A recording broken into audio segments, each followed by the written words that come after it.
السلام عليكم ورحمة الله وبركاته. دعوة الكسر دوادة برنامج كيني مدرسة أقوياء كا وحليان على بعض كده وطان شاشة عالمية هون كيبل تي في. برنامج كيننا تضبط كان يا واحد مرتي يقوى سفير كالصومالي وفردية دلك كينيا أمباسادور محمد علي نور أمريكو.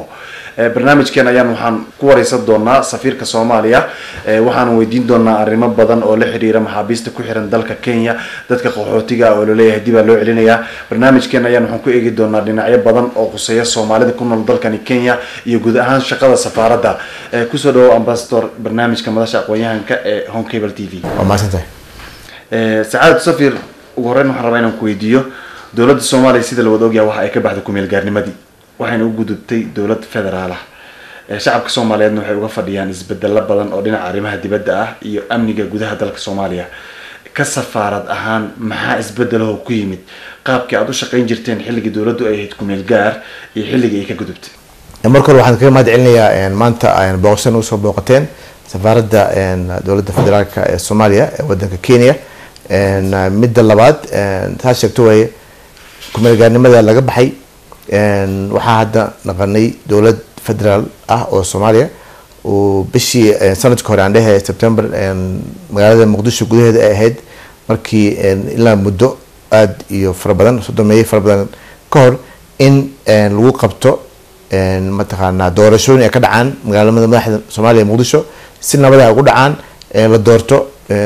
gudoomiyaha baarlamaanka madaxweynaha horena si sharaf leh asagana oo xilka wareejiyo waxay ahayd arrin taariikhi ahayd taas hadda waxay keentay aan dhigi karana iyadoo ay ahayd wax la soo waday muddo badan la soo waday oo mataqaana dad fara badan ay ka soo shaqeeyeen haddana tii aan ku taaganahay haddeertaana mataqaana ay dhalisayna in xataa safaarado fara badan oo hadda ugu dambeeyey safiirka wadanka Kenya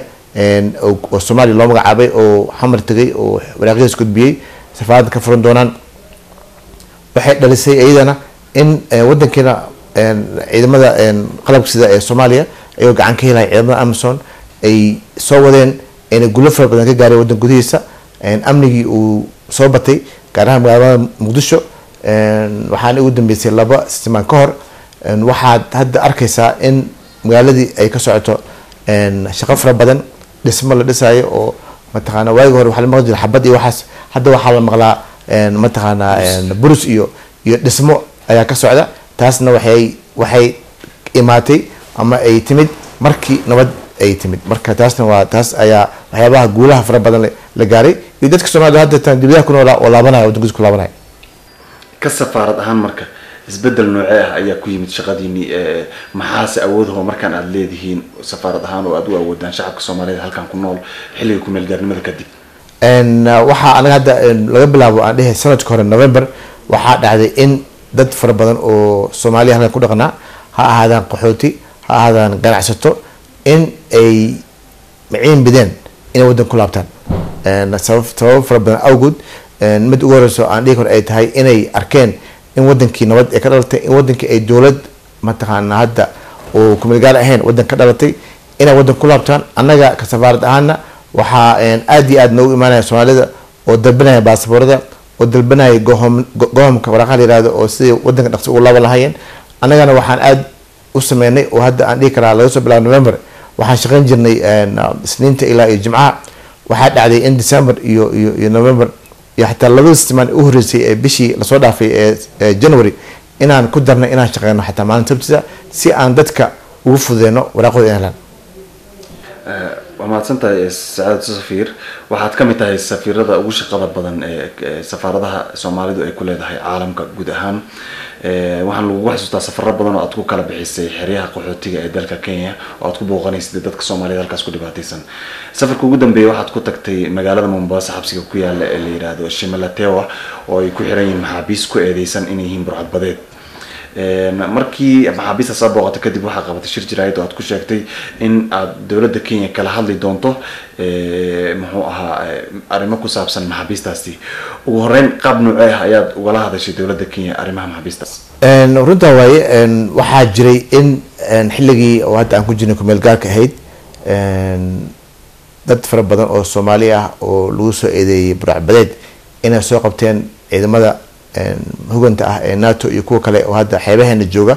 iyagoo kusoo eedeeyey inay yihiin burcadbadeed lana keenay hadda Kenya, Mombasa iyo Nairobi iyo magaalooyin wadamo kale oo badan oo hadda kamid tahay Seychelles iyo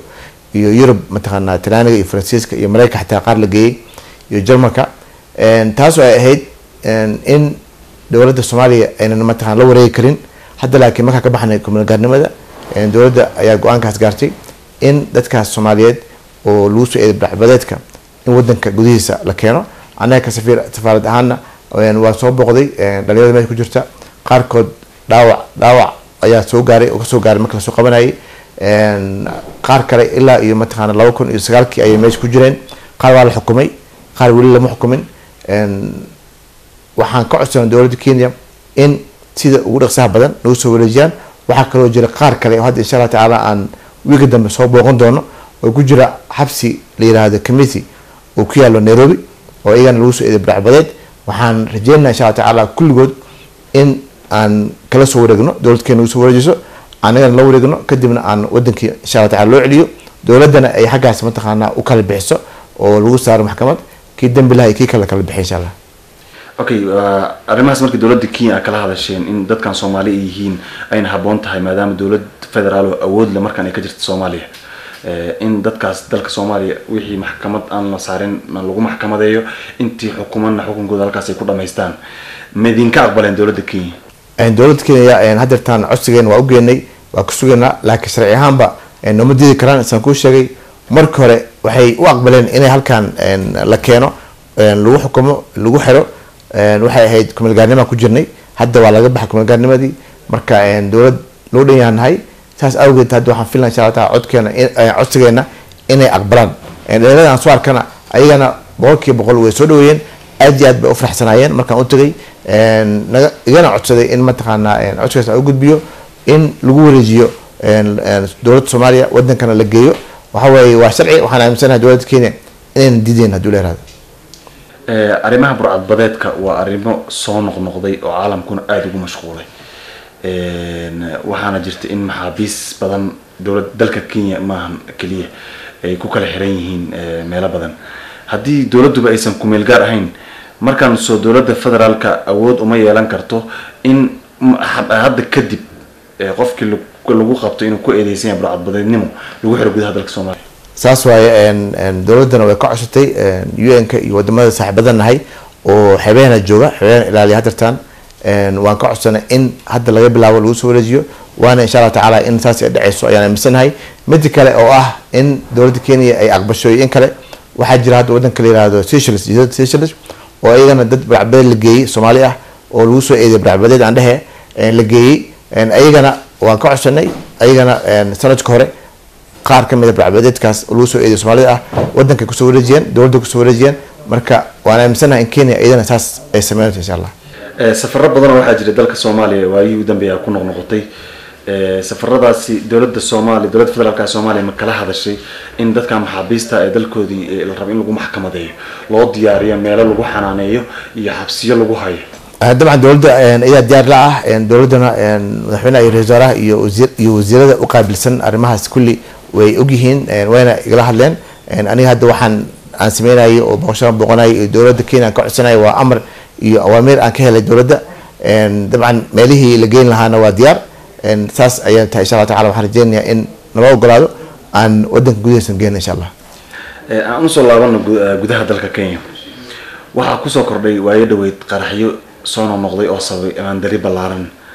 qaraxyadaas markii ay bilowdeen dowladda Kenya durbaba waxay bilowday inay ka qabato dadka Soomaalida ay ku dhaqan xaafadda Islii xabsiyada dalka Kenya waxa buux dhaafiyay dadkaasi ka safaarad ahaan arrimahaas markii ay bilowdeen maxaa dadaal oo sameyseen arrimahaas waa ka hadalnay marka hore aan dhahay anaga dowladda Kenya iyo dowladda Soomaaliya ama laba wadan Kenya iyo Soomaaliya waa laba wadan deris ah laba wadan saaxiibo ah anaga ka Soomaali ahaan dowladda Kenya iyo dadka Kenyaanka ah waxaan u haynaa sharaf iyo amaan naga mudan yihiin sababtoo ah markii dagaalka suuqyada wadanka ka dhacay 91 dadka Soomaaliyeed ee qaxootiga intaan la furin xiriyaha qaxootiga Dadaab iyo Kakuma dadka reer Kenya ah oo degan dhanka Kenya xuduudka Kenya Soomaaliya u dhaxeeya ay ahaayeen kuwii gurigooda u furay ogolaaday dadka inay la deganaadaan kadibna dowladda Kenya ogolaatay in hadda inta la sheegayo oo ah ilaa iyo mataqaana 600,000 qofood kor u dhaafaya Soomaali qaxooti ah inay xiriir qaxootiga tukumada u joogaan Kenya ku noolaadaan waa ugu mahad celinaa mid kale dowladda Kenya dabcan waxay ciidankooda wuxuu ka tirsan yahay ciidanka AMISOM oo ciidankeena gacan ka siinayo sidii wadanka looga mataqaana looga nadiifin lahaa shabaab ayagana ugu mahad celinayna ta kale oo ah in markay qaraxyada dhacaan ama babooyinka lagu tuuro meelaha magaalooyinka Kenya ka mid tahay Nairobi ama xaafadda Islii aan dhehe anaga waan ka xunnahay waan dhaleeceynaa dadka ku dhintay iyo kuwa dhaawacana mataqaana waa u taxsiinaa kuwa dhaawacana inay caafimaad helaan dhaqso ayaan u duceynaa mid kale waxa weeye waxaan anaga aan aad ugu xunnahay anagoo ka xun laakiin waxaan aad ugu kala ugu sii xunnahay in markasto markuu qarax dhaco in la dhaho ama la bartilmaameysto xaafadaha ee degan Soomaalida Islii oo kale waa ka xunnahay waana u sheegnaa waxa kale oo jira oo xaqiiq ah dadka hadda lagu soo eedeeyay ama loo soo qabtay qaraxyadaas Soomaali kuma jiro marka waa u sheegnaa in aanan xaq ahayn anagoo raali ka ah in hadduu wax dhaco dadka la baaro dadka la raadiyo laakiin in markaasoo markay wax ka dhacaan wadanka la dhaho xaafadda Soomaalida degan yahay la aado waana ka dacwoonay dowladkan ugu dacwoonay waana u sheegnay inay qalad tahay ka safaarad ahaan safaaradiinu maadaama ay dowladda ku meelgaarnimada laga baxday soo awood uma leh dadka qaxootiga maadaama dad Soomaaliyeed ay yihiin in xilliyada dowladda Kenya ciidamada ay usoo dirayso xaafadda Islii oo kale waa sida ay sheegaan xildhibaano ka tirsan dowladda Kenya oo Soomaaliyana dowladda Kenya oo dhan isku raacsan oo shakhsiyaad wasiirro ka tirsan dowladda Kenya ayaa watay hawsha inaad si awood la ku muujisaan codkiina oo aad tirahdaan dadkan waa Soomaali waana qaxooti idinkaana qaabilay in laga qabtana waa sharci darro waa kala hadalnay waxaa jirtay waraaq oo aan ku aragnay TV-yada iyo internet ka aragnay oo kasoo baxday wasaaradda maxaa la internal security oo dowladda Kenya oo soo qoray PS soo qoray oo uu leeyahay oo u soo qoray xafiiska madaxweynaha Kenya oo leeyahay in maalintaas January 2022 in la sameeyo raaf dadka Soomaalida qaxootiga haddii ay ka tagin magaalooyinka waaweyn in la geeyo meel la geeyo stadium ah kadibna xiriir qaxootiga wadanka lagu celiyo waqadaas waa ka dacwoonay wasaaradda arrimaha dibadda Kenya ayaa ugu dacwoonay waxay dowladda Kenya noo sheegeen in uusan jirin go'aan ka soo baxay dowladda Kenya oo dhahayo waqadaas waxay ahayd ninkaas PS-ka in asaga uu soo sameeyo proposal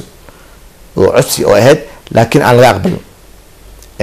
waxaan ka hadlayna saa sheegtay wasiirro fara badan oo dowladda Kenya waxaa xataa ka hadlay xafiiska ra'iisul wasaaraha Kenya ayaa ka hadlay in go'aankaas uu ahaa go'aan qalad wasaaradda arrimaha dibadda Kenya waa noo cadeeyeen in ay tahay qalad xataa askarta taga jirtay xaafadda Islii oo habeenka taga jirtay waxaa cadaatay in aanan ahayn go'aan ka soo baxay dowladda Kenya iska tagayeen hadda ayamahan waan ku faraxsanahay in ay ka yaraatay aan sidii hore ahayn aad u yaraadeen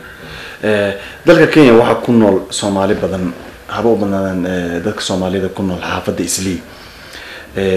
amradii isdaba joogaayo hadda ka dhawaajiso oo kala dambeeyo waraaqa lagu codsanayo ka soo baxay muxuu ahaa shakhsiyaad ka tirsan dowladda Kenya wuxuu sababay in Soomaalida markii loogu baaqay inay ku laabtaan xiriyaha qaxootiga inay Soomaalida aad u hiya kacaan oo qalbigooda walwal badan uu soo galo oo halkii xiriyaha qaxootiga uga laaba lahaayeen sida aad ka warqabto safaaradda ay go home intuu soo doontaan ay dalkooda dib ugu laabtaan hadda wali walaacoog waa uu taagan yahay oo dadkii qaxootigii Soomaalida ku noolaa magaalooyinka aad ay u walwalsan yihiin maadaama doorashada ay soo dhowdahay go'aankii maxkamadana oo maxkamadda ay dib u dhigtay arrintaas oo ay tiri lama taaban karo laakiin walaacoog badan oo waxaa jira wali dadka magaalooyinka ku nool qaxootiga Soomaalida haya dadkaas maxaa ugu baaqi lahayd runta waaye horta waxaan rabaa inaan sheego halkan dowladda ku meel gaarka markii dhalatay 2005 2006 safaaradda halkan dib loo furay oo ana halkan aan nimid waxyaabihii u horeeyay aan sameeyno waxay ahayd anagoo gacan ka helayno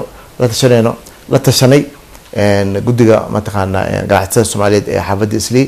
in dowladda Kenya aan ka codsanay in dadka Soomaalida qaxootiga ah haddii ay magaalooyinka imaanayaan in la siiyo kaarka alienka ah oo ay ku shaqaysan karaan ay sharci wanaag ugu joog karaan dowladda Kenya naga aqbashay dadkan kaarkaas haystaan ana dowladda Kenya waxyaabaha aan weydiino waxay ahayd haddii go'aankaas ay gaareen mataqaana adduunkan anna uu ku jiro dadka qaxootiga ay shaqaysan karaan sharci heli karaan haddii laga laabtay ee dowladda Kenya ka laabatay inay noo soo sheegaan ay cadeeyaan laakiin saan kuu sheegay dowladda Kenya waxay noo sheegtay arrintaas inaynan ka laabanin ay weli taagan tahay sharcigaasna uu yahay sharci conventionka oo qaxootiga adduunka u yaalo inuu yahay midda kale qof qaxooti ah haddii uu mataqaanaa rabo inuu wadankiisa ku laabto si volunteer ah wuu ku laaban karaa laakiin si qasab ah laguma celin karo waa sharci adduunka u yaalo dowladda Kenya waa u sheegnay midda kale dadka Soomaalida ah waxaa markasta u sheegaa haddana anagu kaga faa'iidaysana wareysigeena in ay sharciyadooda dokumentiyadooda gacanta ku haystaan markay magaalada socdaan dowlad kasta oo ha ahaato Kenya annaga xataa Soomaali haddaan nahay ciidamadeena qof kastoo ajnabi ah sharci inay wadiyaan xaq u leeyihiin qofka ajnabiga asaa laga rabaa inuu sharcigeeda haysto oo tuso qofka booliiska ah midda kale oo nagula eedeeyo marar badan aan sheegan waxaa waaye qofka Soomaaliga markii uu asoo dokumenti haysto inuu la wadiyo dokumentiga asoo wixii sax yihiin jeebka oo gacanta la booday taas in la iska dhaafo sababtoo ah waxaa la yidhaha bribe ama mataqaan laaluush qofka bixinaya iyo qofka la siinaya isku dambi marka waa ugu digayaa waana haddeetan ku faraxsanahay Soomaalida maalmihii u dambeeyey markii aan la hadlay oo aan arrintaa u sheegay inay qaateen waxaan taa ii caddeysay waxaa naga soo wacan sessionmada oo aan u tagnaa aan kasoo sii daynaa sababtoo ah xaqi u leeyihiin safaarad baa ka fura waddan Kenya oo dowladda Kenya aqoonsan tahay haddii la xiro in dhahan oo waco safaaradda sida safaaradaha kale dadkooda lagu waco marka taana waan ku faraxsanahay dadka oo Soomaalida ah xaqi u leeyihiin haddii qofka uu go-aan gaaray inuu waddankiisa aado anaga ka safaarad ahaan baasboor inaan u goyno in la sii goon hadduu rabo in aan u facilitate gareyno mataqaanaa socdaalkiisa xaqan u leeyihiin waan u sameynaa aad iyo aad mahadsantahay Saciid Safir waana xasuustaa oo xilliyada ay raafka xun ka jiray maalmihii ugu dambeeyay xaafadda Islii adiga iyo howlwadeeno badan oo safaaradda ka tirsan waxaan ku arkay xabsiyada Soomaalida la geeyo oo uu kamid yahay Bangani idinkoo dadkii u doodayo oo UNHCR laftirkeeda halkaas ugu yeeray oo imaaday haddaan usoo noqono arrimaha shaqo ee safaaradda gudaha safaaradda Soomaaliya ee dalka Kenya waxaad moodaa Soomaalida inay aad u sameysanayaan baasaboorka Soomaalida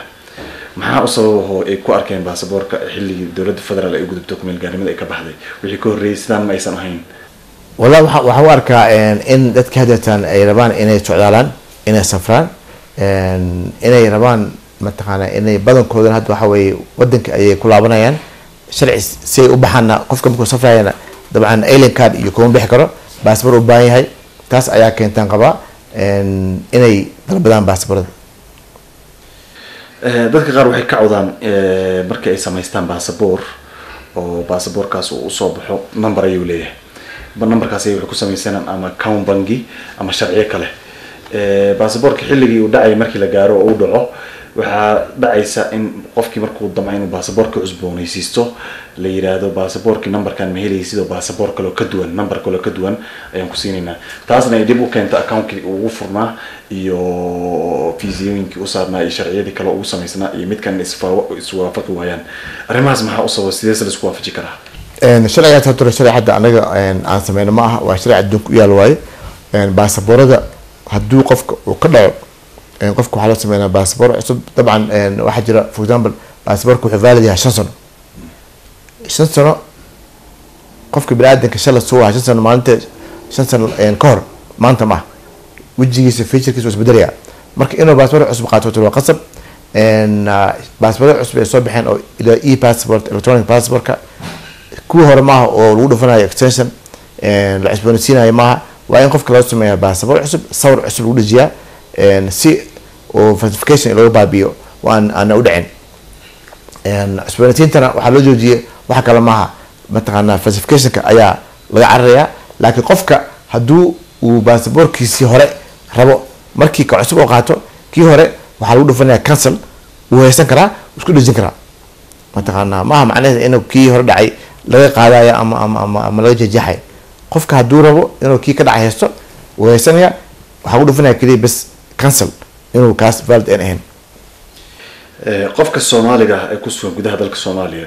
ee u baahda inuu dalkani u yimaado qaab caafimaad ah ama arrimo kale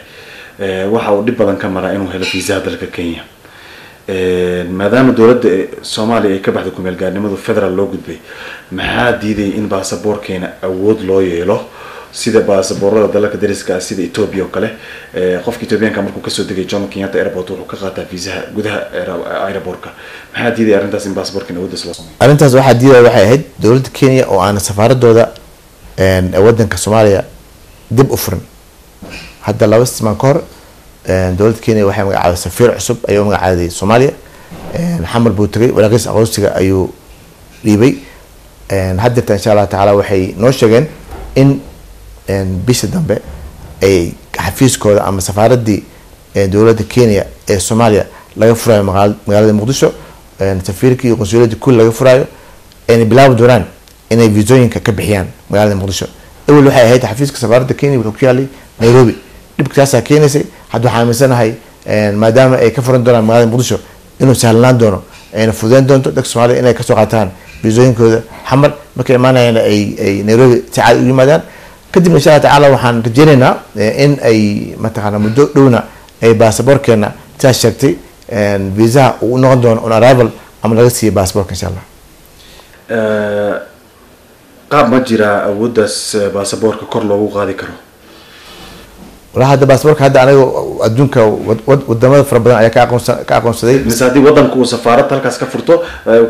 awood kale looma baahno oo qofka visa halkaas kasoo dalbanayo adiratura uu helaya taas awood oo waxa waaye oo mataqaana kor u qaadaysa waaye sababtoo ah wadankii hadduu qofkii visa dalbado laga soo siiyo wadankii oo loo soo dhigto visa wuxuu kor u qaadayaa baasaboorka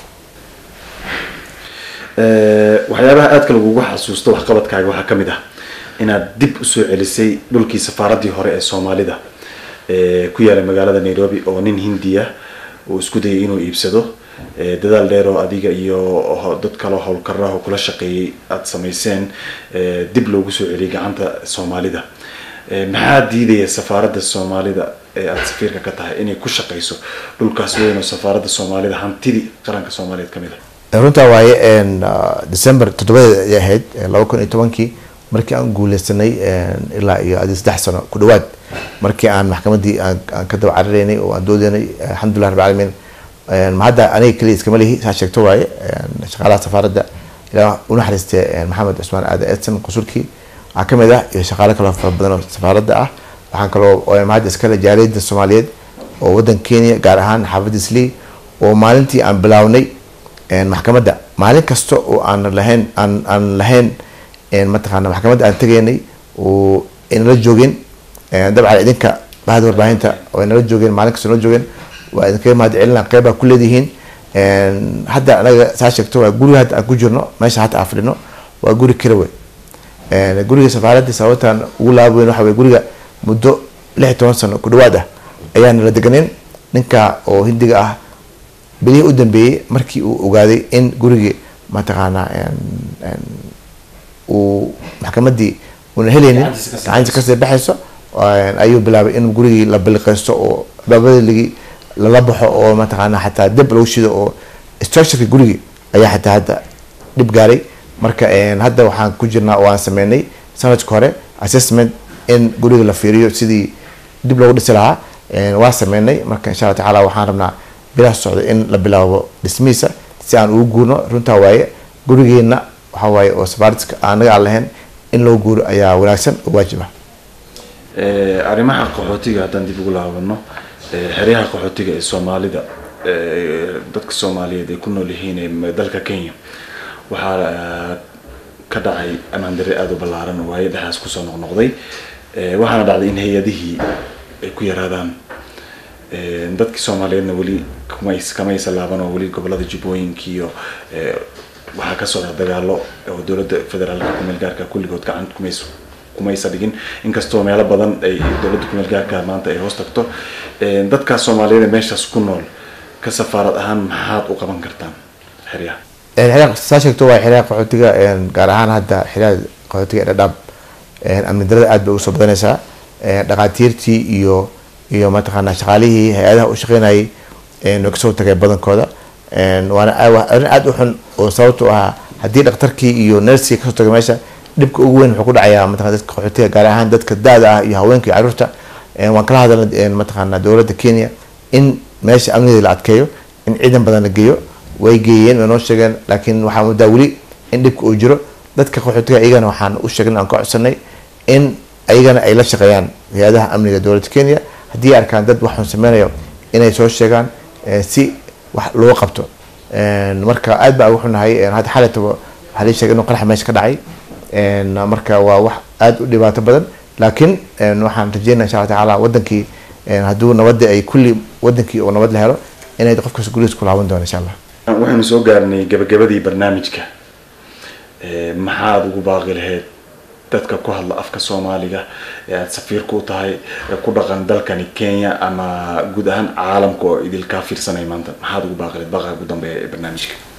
marka waa idin celinayaa dadka Soomaaliyeed gaar ahaan kuwa mas'uulka ahay oo wadankeena degan waxaan ugu baaqi lahaa si hadda dowladda ay sheegtay in ay qayb ka qaataan wadanka dhismihiisa sidii ay mataqaanaa qayb ugu qaadan jireen haddana ay qayb ka qaataan wadankii nabad baa hadda la helay dhismo u baahan yahay waxaa loo baahan yahay dad qof kasta inuu gurigiisa ku laabto